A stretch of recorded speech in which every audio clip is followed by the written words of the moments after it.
substantive conversation occurs at levels 2 and 1, but many of us simply hang out at levels 5 and 4. On a deeper level, one, I have a tendency to be busy. That's like level 4, Yes. right, in the convo. Level 1, Yeah. because I experienced rejection a lot growing up, I tend to want to be busy to prove my worth. That's level 1. Yeah. This is James Rosseau, a.k.a. Trig, and let me welcome you to the Corling Solutions Show. Let's just start with the why. Why this book, The Whole Man? Couple reasons. I mean, one, we see so much chatter and toxic conversations on podcasts about manhood, right? You know, you see stuff like, oh, well, you got to be a high value man, and all of these conversations that tend to, just really lean on very carnal perceptions, how much I make, how attractive I am to women, how much conquest I can have, like all of that type of stuff, alpha, beta, sigma, all that. And we saw it was really important to go back to the word and say, what does this have to tell us? Because, and I remember, Eric Mason, shout out to Pastor E, who wrote Biblical Manhood, or Manhood Restored, which was a great book. And in that book, he talked about how Jesus is the ideal man. And if Jesus is the ideal man, then shouldn't we model our picture of manhood based off of him and not just on the culture? Yes. And so we wanted to highlight that and so one of the things that we see Jesus talk about when he's asked, what is the greatest commandment? He says to love the Lord your God with all your heart, with all your mind, with all your soul, and with all your strength. Yeah. And we decided to use that as our framework to say, since that is the greatest, that's the top number one thing. What does it look like for us as men to lean into each of those 4 categories in a specific way to help us all grow? And to create a communal experience for us to grow as well. So that's why we created the book. But then when we created the book, we realized we needed videos and discussion guides to go with it. So we weren't just doing this isolated and alone. This is a construct, man, because the 4 sections of the book and the intros to them alone are enough to make you kind of go, oh, okay, we're about to get into something. You know what I mean? And so when you say we, that's the one thing, obviously, that you brought a number of people together. But what was the thing that, I guess, stirred up the desire to do this? I think it was a combination of seeing we needed to push back on the darkness with light. Not just criticizing what's out there, but also giving people a vision for what real wholeness look like. And that word whole man is very intentional, because we have a lot of brokenness as in our definitions of manhood, in ourselves, in our communities. And so we wanted to offer something for that. And we wanted to do it, but I felt like the process needed to reflect the very message that we were trying to give. So I couldn't just sit there by myself and create it. So I wanted it to be as collaborative as possible. And so we got about 20 different authors that contribute to this devotional book. And then I linked up with 2 other men who were doing great work in those spaces to help. One, his name is Dr. Malik Blade. He's a counselor, and he created a whole organization called Whole Brother Mission, which is dedicated to helping Black men destigmatize mental health issues, right? And get counseling and things like that. And so for Head, we focus, and he led the charge to kind of think about what does it look like for us to bring our minds and even some of our need for right thinking to God, and sometimes and our awareness that sometimes we need help to get there. With Pastor Jerome Gay, he's written a lot and really is very connected with the heart, and as a pastor shepherding people, and so we had him spearhead the conversation in the video about just relationships. As men, we often try to be lone rangers, or we try to be like, yo, if somebody hurt me, you get one time. I'm putting it on lock. And so for me, living in New York City and thinking a lot about vocation, I ended up leading the charge on Hands, which when the Hands, we focused on what we do with our bodies, right? I love the Lord your God with your strength. So what are you doing with your hands? And how do we have a healthy perspective, a holistic perspective to our vocation, where we don't make it our identity, right? First thing we ask men, like, what do you do, right? We don't make it our identity, but we also see God's hand in what we are to do, because the first thing God did give Adam was a job to say, go and, tend this garden, fill the earth, be fruitful, multiply. Right. And so we do have work to do, and that work is consecrated and sacred, regardless of what it is. But that doesn't define who we are. And so we got to hold those things together. Yeah. And then the soul is the aspect of just our wrestling with God. And we wanted to normalize the fact that sometimes it'd be hard out here in the streets, walking with Jesus. And so that's the kind of soul component. And so we put all those 4 components together. The book is real, man. All right, I'm going to break my rule. I'm going to change one thing real quick. Hold on. Yep. Set the rule and I break it. That's all right.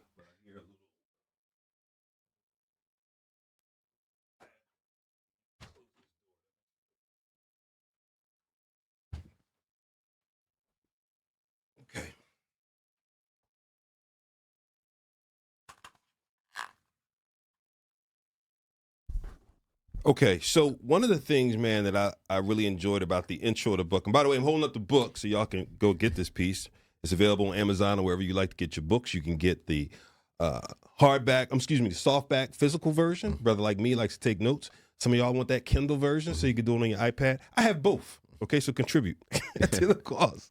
One of the things I appreciate in the beginning of the book you talked about was like the story that helped you see the kind of the tale we had always known was debunked in mass. Yeah. Right. And it was so funny when I read that part of the book was I had the same thing. So you talked about the 30 for 30 series and seeing NFL players, cats that we saw run up and down the field. And we would go, man, they're getting that $1 million check every week or whatever the case may be. Maybe it's 100,000, whatever. That was what we thought. Like growing up in the hood, you wanted to play Pop Warner football.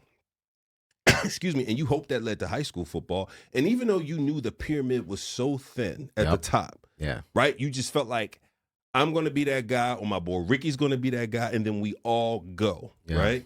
And so if you saw someone who went, even they were remotely near you, three people removed, it was like, that's a win. Yes. Everyone won. They made it. They made it. So then to see people come out and say, I'm broke, and I'm gonna go really personal with you. So back in 2010, I'm working at Allstate, and somehow I wound up meeting DeMaurice Smith, who was the head of the NFL Players Association. So we start talking about some kind of partnership between Allstate and them. And he said, well, as we try to work this out, come on out to an NFL gathering we're having in California. Bring you, your sales guy, whatever. So I go, he's like, bring your son. I took my son who was, wanting to play college football. And I said, well, D, I don't understand what I would be doing there. He says, I am trying to do 2 things. He says, I'm trying to help them see a guy like you who's making it in business, because they don't see many like you in those kind of roles as a president of a business unit at Allstate or whatever the case may be. And I'm trying to give you the opportunity to kind of plant entrepreneurial roots, meaning like, I said, you mean like have them open an Allstate agency? He said, yeah, like. And I said, well, that would be brilliant while they have a namesake. So I said, but why me? He said, listen, man, let me walk you down. He said, that deal we negotiated with the NFL a few years ago with Tagliabue? He said, $10 billion coming in the players' pockets. He says, it all goes right out. He said, most of the teams, he said, let's start here. Most of the teams give them a check every week. They make them come down to the field house, come into the owner's office and write them a check, because they want to look them in their eyes and reaffirm that this is coming from me to you. He said, just think about that. He said, by the way, think about the combine experience of almost like, let's just be honest, almost like a cattle-like process of inspecting you. Yes. Right? He said, so a lot of the framing is a non-empowering framing, right? So he's telling me this. He said, so then imagine you getting a check. Let's say you get a $100,000 check. He said, it's amazing. There always seems to be a high-end check cashing place within a few miles of the stadium. Always seems to be. And they will stop by and cash their check. He said, so they take 2% or whatever that is, 3%. So now the $100,000, $97,000. He said, there's always happens to be a high-end gentleman's club not too far from the check cashing place. So they stop by there, and they popping bottles and da-da-da-da. He said, by the time that guy gets home, that check is cut sometimes in half. Then he remembers, or the agent reminds him of the agent fee and the house and the cars and he said, and then they're broke to next week. He says, so I'm trying to figure out how to stop this going out that way, right? And give them a new vision. And so I was so sober after that. Yeah, that's real. So we fly out there and we're talking to different players and whatnot. There wasn't much take up. I remember talking like Reed Dowdy. Remember the wide receiver who played for the Raiders, had that long name, Ostapasanus or something like that? Yeah. You're just talking to different people and they're like, I can't see it. I'm like, you have a namesake. Like, right? If you open the agency this Saturday and said you would be there, do you know how many people would show up? Right. Just to meet you. Just to meet you. And it's not, listen, it's not discretionary. You have to have insurance. So like, do it. So when I read you talking about that and debunking that myth of what we all believed, it hit me hard. And then it made me think about what I was experiencing as I read the book. And I'll tell you that I'm curious to hear what other feedback has been, but I'll tell you mine. A lot of times when you do devotionals and read things, I liken it to like trying something on, but you're trying it on and then you're looking in this really wide mirror. Yeah. So you see so many things, like you see yourself, right? But you see so many other things. This was like a right size mirror that sharpened your focus of seeing yourself, right? Because of the nuances of the black male experience, and because of how you're delivering it, it went from something that could appeal to so many to something that was giving me body blows. Yeah. That's so dope to hear because in all of that, when I watched Broke from 30 for 30, it was shocking because, like you said, look, growing up in the hood, either, making it in music, being a rapper, or being an athlete. Absolutely. That was like what the few 1% could do to make it. And so to see the dudes that made it and see 60% were broke within 4 years of finishing their careers.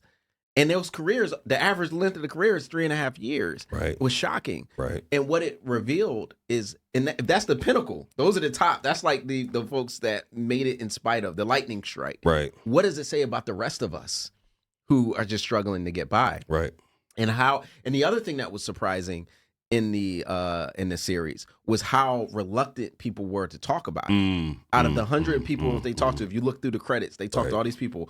Only a few of them were willing to go on camera because they were embarrassed. That's right. And that reminded me of how we do as men as well. That's right. When we do have shortcomings, when we do hit snags, we get embarrassed, and so we hide. That's right. But then because we hide, it keeps the cycle going, so everybody's experiencing that thing anew for the first time. That's right. So we wanted to really create a context where we could be vulnerable and say, yo, you're not the only one. You've not been there by yourself. Yes. These are things that we all struggle with, but we also want to make it plain that we are speaking from the same experiences, right? And so it's a book that any man, any person could benefit from. Absolutely. But we did very intentionally want to ground it in a certain experience that people could see themselves. Absolutely.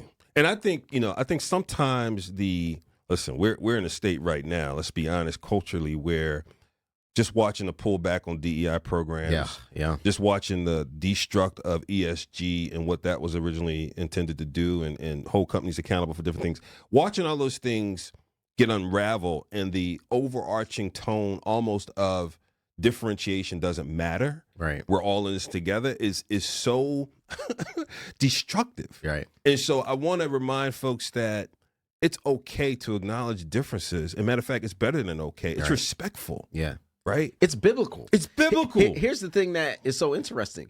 We read a text, and when we read the Hebrew Bible, the Old Testament, that is very contextual. Yes. And we go in and look at, okay, so what did it mean when Jesus talked about the Jericho road? Well, you have to understand the context because this was a road that was very dangerous and then people would kind of go through. And then what did it mean that it was a Samaritan? Right. Oh, well, you have to understand the ethnic tensions that existed between Jews and Samaritans in order to get the story. We love to jump into those contexts. Absolutely. So what that means is that God chose to be specific, to use a certain group, an ethnic group of people, with their own food choices, their own idiosyncrasies, their own things, to make a message universal to the world. Yes. And so that what that means is we can all benefit from hearing the stories and conversations of a particular ethnic group, and God doesn't shy away from that.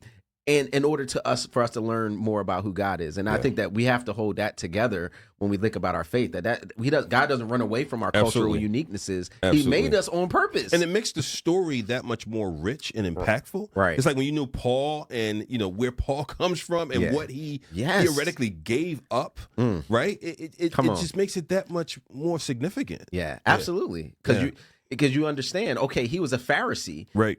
And now you take a Pharisee who he calls the Pharisee of Pharisees, who was against the church, precisely because they had opened up the gospel and the community to Gentiles. And you make that guy the guy who's the apostle to the Gentiles, the guy who is being the primary spokesperson for, God's salvation is love for everybody. You don't get to appreciate fully what that means unless you understand the cultural context of who he is. One of the things about the book is it's a journey, and I don't want to give too much away. I need y'all to go get the book. But as an example, day 2, one of the questions that Deron Washington asked was, what he says is, we have mastered the art of functioning while feeling lost. And I had to sit with that for a minute. Like, yes, how did I get there? Well, but some of it's justified. But still, is it right? I literally, this is the part for me where I started reading it during vacation. We were celebrating our 26th anniversary. So congrats. Yeah, thank you. And I made a pledge, like, no electronics. I cut off all my electronics on day 2, no social, no anything. By the way, I will say to people, I'm not saying you need to do this. I deleted my social apps from my phone in October during vacation. I have not added them back. So if I want to go to social, it's really, I must be wanting to do something and go on my laptop. And that's saying something for Holy Culture Radio guy. Thank God for a team. Right? But yeah, exactly. I'm not on social on my phone anymore. And it's giving me time back. And the thing this made me think about was, wait a minute. In a corporate environment, there was a need not to show emotion. There was a need, just being real, as a Black professional, to deliver 110%. Right. There was a need to debunk what they assumed would come from a Black professional. Yeah. Right? I remember an executive one day saying to me, it's amazing how you sit through all that sometime and you're like what'd she say? You're like a black kettle pot. Like, I know you're probably brewing inside, but you're cool to the touch. Like, you never, no matter what they do, you never let it get to you. In my mind, I'm saying, because if I did, what happens after that? Yeah, it's all. There's no grace. Yeah, man. I appreciate you sharing that, and that is the context. And specifically, when you talk about that, man, we also got to talk about the video series because it amplifies these conversations even more. Right. In particular, that same thread that you just pulled on in the heart conversation that Pastor Jerome Gay leads with Dr. Eric Mason and Pastor James White. Yeah.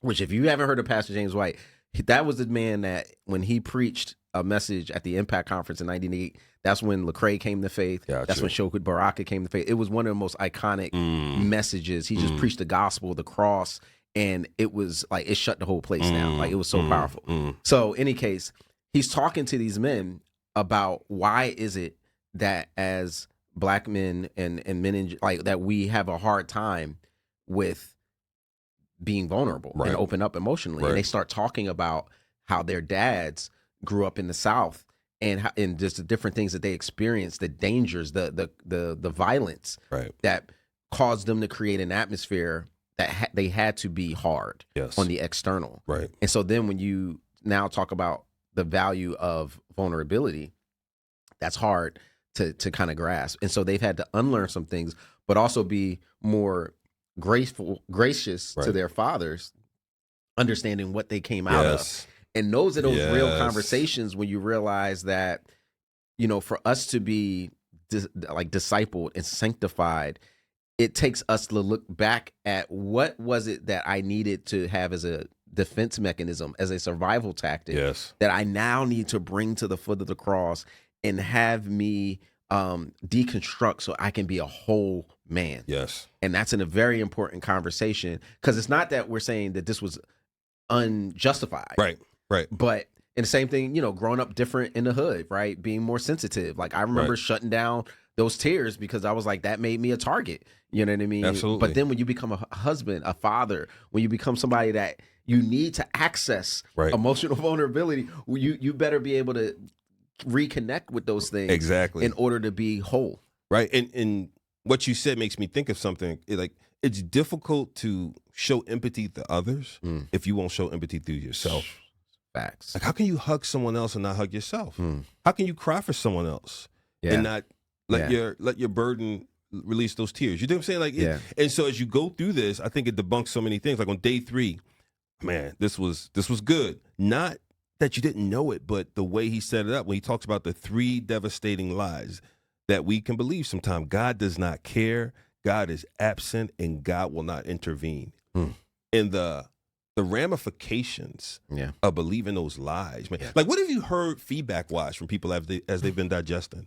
A few things. And we've done events where we have done men's, like our church and shout out Bridge Church in Brooklyn. We've done our men's times using the book. I've gone all over the country, really, doing these. And so I think the thing that I've heard was just the value of what it meant to recognize, like, I can be real about mental health and seeing that as a part of my faith, which I didn't even, there was never a space to have that conversation before. B, the aspect of, of being vulnerable and honest, but at the same time, realizing that that's not taking away from my manhood. That's not taking away from my strength.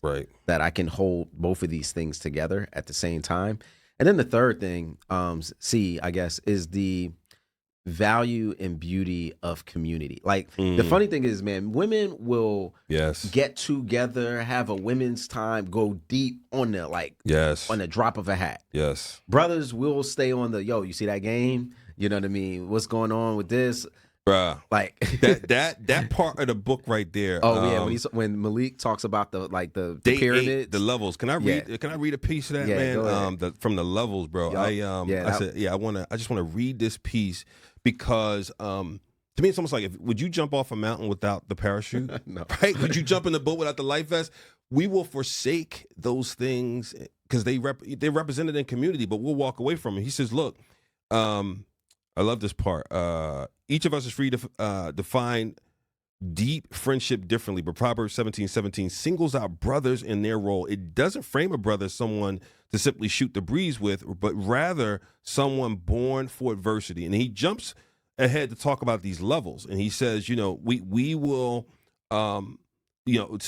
Substantive conversation occurs at levels 2 and 1, but many of us simply hang out at levels 5 and 4. And this example is brilliant. Level 5, how are you? Your brother says the cliche, I'm chilling, or I'm good, or I'm chilling. Level 4, who won the Super Bowl in 2019? Your brother, the Patriots won.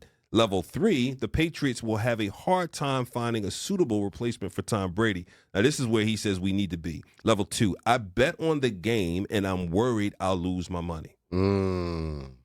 Okay. Level 1, I have a gambling problem and need some help before it gets worse.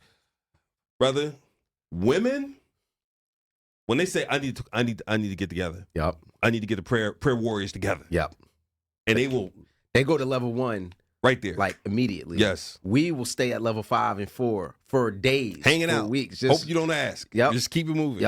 And I think that awareness that there's a difference between conversation and true vulnerability and transparency. But that's where the healing is. Right. I mean, I think about in my own life that it wasn't until I began to share my struggles, my fears, that with other men, that I was able to be lifted up. Bro, you're not alone. Like you can make it through this. I've been through that too. This is how I made it. You know what I mean?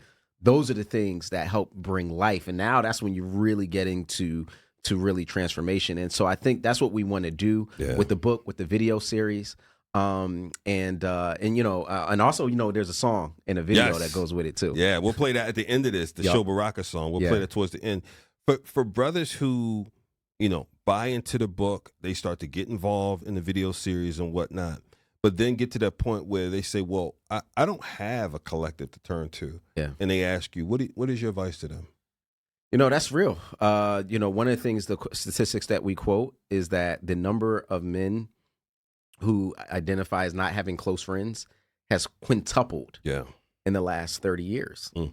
And so that is real. I remember this one thing that I remember being told, like, that the first step of having a friend is you have to be a friend. Mm. And what that means, I think, in this conversation is I have to really look at my life and go, where are the places where I have not made margin for relational context? Mm. And how do I create space? Yeah. So that I'm not just jumping from meeting to meeting, from grind to grind, That's good. from responsibility to responsibility, but I'm actually, and you talked about, earlier, this aspect of reflection, like the time that you spent away from the phone, away from social media. That is a key part of it. Mm-hmm. Like, we first don't even know ourselves. We got to be friends with ourselves. Absolutely. We talk about being, getting ourselves a hug. Absolutely. For me, that looks like journaling, right? And it's hard sometimes, and it's a discipline that I've had to do. And I don't, it was funny. I mentioned I was in a therapy session a few weeks ago, and one of the action points was to write a journal. And then I had my next one, like, 30 minutes before, I'm like writing so I can actually have something to do. But it was still helpful to me. Absolutely. The fact that I had reflected on the previous year, because usually I do a year in review. Yes. Where at the end of the year, I think about month to month, and I go back in my calendar. Yeah. And I go, what happened during that? And it helps me to get a theme and a perspective of what I did Absolutely. And what I didn't do. One for me, and again, just keeping it a buck. Yeah. It was the fact that I traveled way too much last year for all the things I were doing. And I looked at it, and it got to a point where I was like, at first I loved it and enjoyed it, but then it went overkill. It was kind of like eating too much, where it's like, oh, nah, this is too much. And so now I'm looking for, in 2025, not traveling as much so that I can have more margin for friendship. That's good. The second part of that is, once you create space and once you create some moment to reflect, then you can start to go, what do I need? What do I want out of relationships? Who is there around me? Right. And then you can start to maybe form and develop that. And then third, the beautiful thing about the technological age in which we live in is they don't even have to be physically close anymore. Like, I've had friendships that we've developed 20 years ago that we still Zoom, we still, face video chat, and then we can just say, hey, once a year, I'm gonna fly out. Right. Once a year, we're gonna come and hang out together, and that'll be what our goal and our rhythm is. Yes. And so I think there are ways to cultivate and develop that type of bond and connection. But the first to be that person, maybe you organize a whole man, event. And you do so like, yo, I want to help develop this type of community. That's good. And so you become the person that kind of cultivates the very thing that you're looking for. That's good, man. That part of creating margin, how difficult was it for you? Man, I like to go. Yeah. And then on a deeper level, so one, I have a tendency to be busy. That's like level 4, right, in the convo.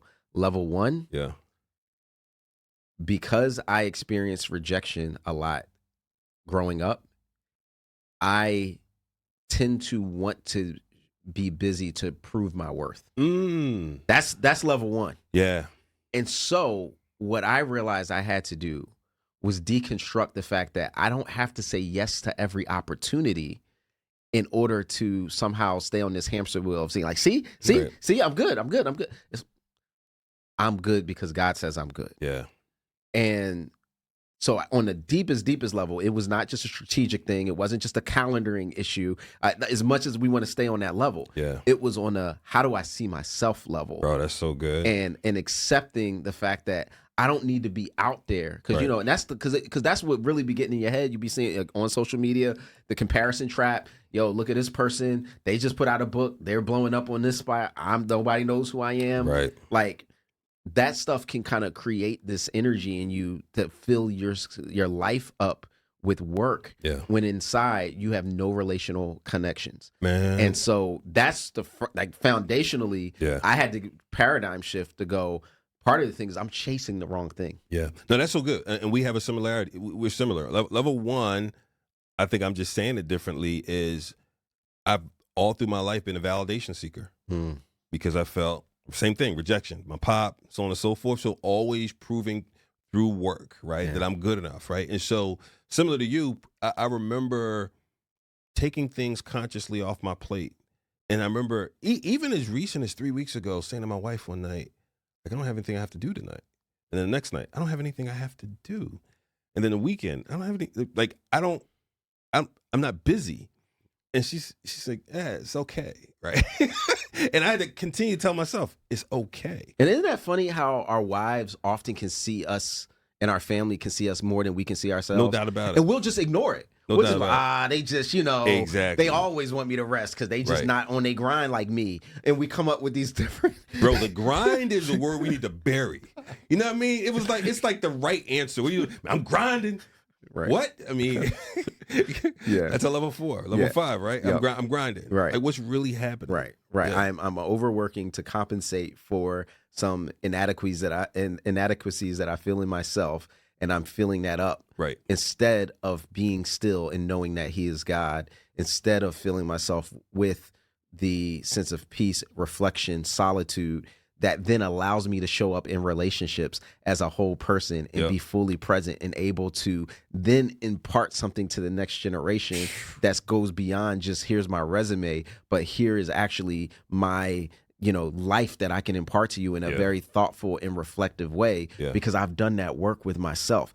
That's what wholeness looks like. Like, so many times, this is part of the issue why we have this intergenerational dynamic. Mm-hmm. You see it play itself out in sports sometimes, where the old heads don't want to give it up to the new guys. Right. And part of that is because their whole validation was based on that record. So if that record goes away, that's right. That running, rushing yard record goes away, that something then people are going to forget who I am. That's right. As opposed to a scenario, if I was an athlete and my son was coming up on my record, I want him to break that record because I want better for them than I want for me. How do we develop that kind of relationship from one generation to the next? Right. That is what it looks like to first be okay with the fact that record didn't make me. I appreciate it and I celebrate it what the record did and my accomplishment.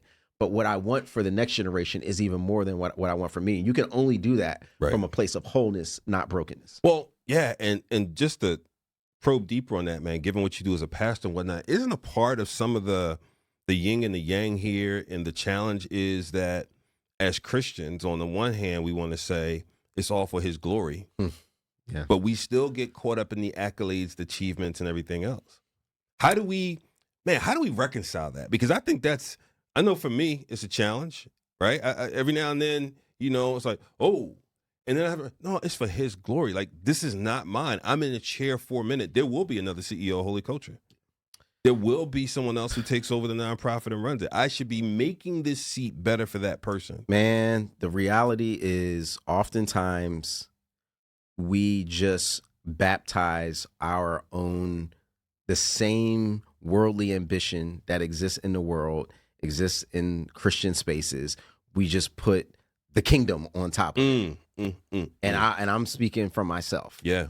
That what's really, and it's a mixed motivation. Right. You know what I mean? And so part of that is consecrate and purify my heart so that I can distinguish and set apart the fact that, part of my motivation for doing this is I want to blow up. Yeah. I want people to know who my name is, not just who Jesus's name is. Yeah. But, I'm doing it for Jesus. I'm doing it so I can share Jesus more, right? Like, if I blow up, Jesus blows up, right? Exactly. And I think that it goes back to He don't need you. Right. And also we go back to this, and several authors mention this, at the baptism of Jesus. Before He does anything in His earthly ministry, He hears a voice from the Father that says, "Behold, this is my beloved Son in whom I am well pleased." Prior to Jesus's works, prior to His healings, prior to His teaching, He was already well pleased with Him. And we have to get back to sit with in a culture that, and this gets deep. We talk about this in the video on Hands, right, bro, especially in the Black male context. In a culture in which you were literally valued by the work that you do, going back to slavery, you were literally assessed numeric and monetary value based on your work. Right. What does it mean to actually sit with the fact that I am more than what I do? Right. That is even a struggle that I think has cultural and historical implications for us. But when you get down to the basic strip down everything else, there's a reality that says, this is my Son in whom I'm well pleased. Yeah. And I sit with that sense of contentment and that sense of delight. And then from there, I can serve from the overflow. And that means if the opportunity comes or if it goes, it is well with my soul. Yeah. There's so much in that. And one of the things I love about the book is that you deal with practical application. Because the mental picture I have when you talk about that is right now, that is almost the equivalent of one of us jumping on a plane and landing in Japan. And we don't speak a lick of Japanese, and they don't speak a lick of English. Right. You land in that town, Right. and then trying to yell, "Jesus is Lord," and they're looking at you. Yeah.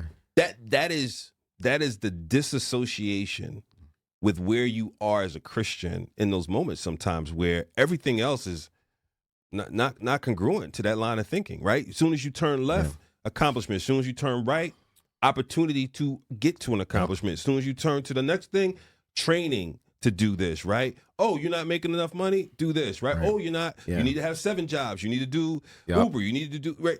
You need to get the bag. Yeah. You need to be a high value man. You need to be a high value man. Yeah. Right? Yep. And you know, when sisters start posting them videos, you know, I'm on a date, he didn't want to pay for the date, right? You're not showing up right. Right. You Yeah. watch some of the He videos. took me to Cheesecake Factory. Right? And so the practical application that is given with each of the devotionals, how did that structure come to be? Yeah, well, you know, Our Daily Bread Ministries is known for we do devotionals and devotional books for decades, literally. Started in 1938. And so we have a great team of editors that have, you know, walked with us to kind of create some of that structure. But we knew we wanted to give people a nugget. And these are not long. We created these 40, it's like 220 words. You can be in and out, get your inspiration for the day, chew on that reflection for a few moments, and then go and look into the application. Okay, this is what I need to do for the day. But yeah, we wanted to create that structure, and Malik, Jerome, and I, you know, put those things in place and keep that consistency going so that there would be a real sense in where this can really get down deep in my soul, not just like 5 minutes and I forgot what I talked about. Or read about. It's good. It's well put together, man. So, all right, so people need to pick this book up. What's the last thing you would say in terms of if they're not convinced yet, what's your last, you know, piece of advice to tell them, hey, you need to get over the hump and get this? What would you say? I would say the main thing before we talk about investments and stocks, bonds, whatever you into, invest in yourself. Yeah. And the importance of, like Jesus has laid it out, love the Lord your God with all your heart, mind, soul, and strength. That's what it means to but how do we do that? We're often not told how do we do that. And this book, the video series, the discussion guide, we have a discussion guide. So you don't even have to come up with the questions that you want to reflect on with, like, in terms of the video series. We give that to you as well on our website. And so I would just say invest in yourself. If you know somebody, invest in somebody else, a younger man, a brother, a uncle, a father. This is the type of gift that will keep on giving in their lives. That's good. That's good, y'all. I tell you what. So with what he said, 2 things. One, we'll get this up on the podcast, the website. I'll make sure y'all pick this up. 2, the couple brothers, man, that I love dearly, and we talk about things when we come together, but, you know, we haven't been able to get together. I'm going to get the book for them, send it to them, and then encourage us to jump on the Zoom and have some conversations after we all go through a little bit. I've gone through it, but I'm going to go through it again with them. I encourage y'all to do the same thing. You know what I'm saying? Pick it up. We like to figure out how we hang out with people, how we have a good time. I'm just going to say, brothers, we could have better conversations, and let's strive to get to level 1, level 2. If people want to get in contact with you, bro, what's the best way? Yeah, you can reach me on my website, rasoolberry.com. For all the resources attached to Whole Man, you go to experiencevoices.org/Whole Man. Experience Voices, or you can just go to experiencevoices.org, and then you can find the Whole Man in the tab, but /Whole Man will get you there. And yeah, man, it's on Right Now Media. You know, we put this on the Pando app, so they're brothers. In Pando is for those who are inmates who are incarcerated. They don't get access to internet. We put that on that app, man. I just did a outreach concert with Nice. Lecrae in Jefferson City Correctional Center, and dudes were coming up to me like, "Yo, man, whole man, bless me." That's good. So it's getting out there in a lot of different ways. That's good, brother. Well, thanks for coming, man. And y'all heard it here. You know what I'm going to say. Be informed, be empowered, be accountable, y'all. Blessings.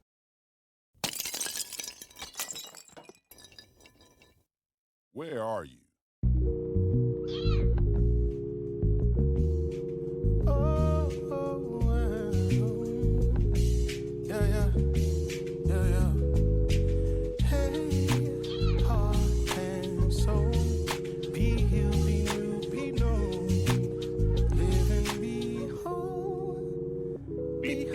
It started in my head, moved into my heart, soul, now it's in my hands. My understanding of health, it started to expand. I couldn't do it myself, I needed other friends to become whole man. Explore my emotions, work on my mental health, live for His glory, ask for the Spirit's help, practice and repeat. Being known is the greatest wealth, seek rest and be a blessing. Whole man. I'm on the road to wholeness, but I haven't arrived. Some sit in the back, I've been given the drive.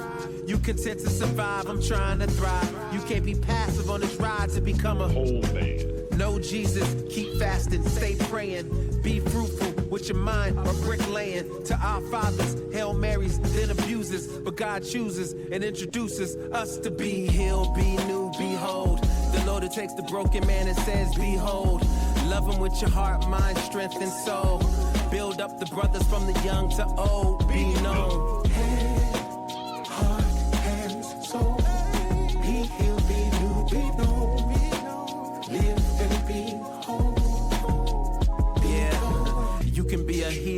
You can be an enemy, you can be the solution, be the man you wanna see. Growth can be elusive, no weapon in front of me shall conquer this new monster, this whole thing. You can have strength, you can have a lot of soul. Your mind can think quick, hands break the chains of old. Be excellent, but beware of the vow you go. The conscious that thinks improper, oh man, it's poison in your mind.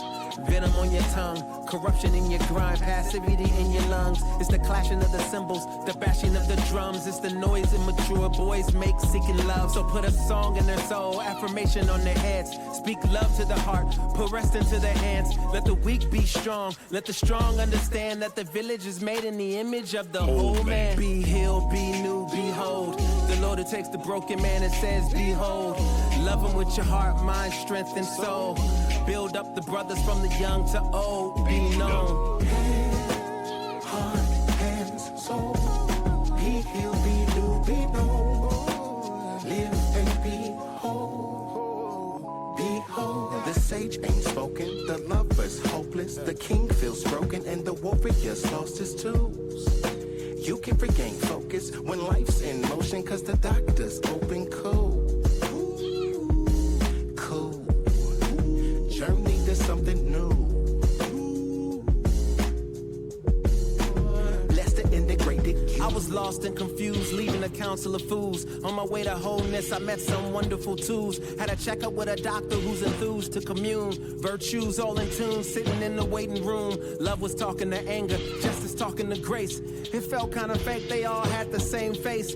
Patience saw me in a rush, put me on the wait list, walked me to my seat and sat me next to greatness. Greatness looked kind of different from the pictures that was painted, and told me as we sat, I make things too complicated. You live jaded when you think you being chased, I do the chasing. So know when you're racing or when energy is wasted. Pointed across the room and said, go meet contentment. Now I'm talking to joy, peace, and different repentance. I'm looking down, I got a frown. They all up in my business with the quickness. They helped me with all my fears and resentment. In attendance was Joyce. He said something that really snatched me. Show, try not to hate when other brothers have me. Peace gave me a stare. It lasted for a while. I learned something in the silence without exchanging a sound. There's a difference from being quiet and being in denial. There's a difference between being heard and being loud. The doctor looked me over and he pointed out my cracks and said, relax, I'm a pro. I can work with all of that. Behold, be known. He said, behold, be known.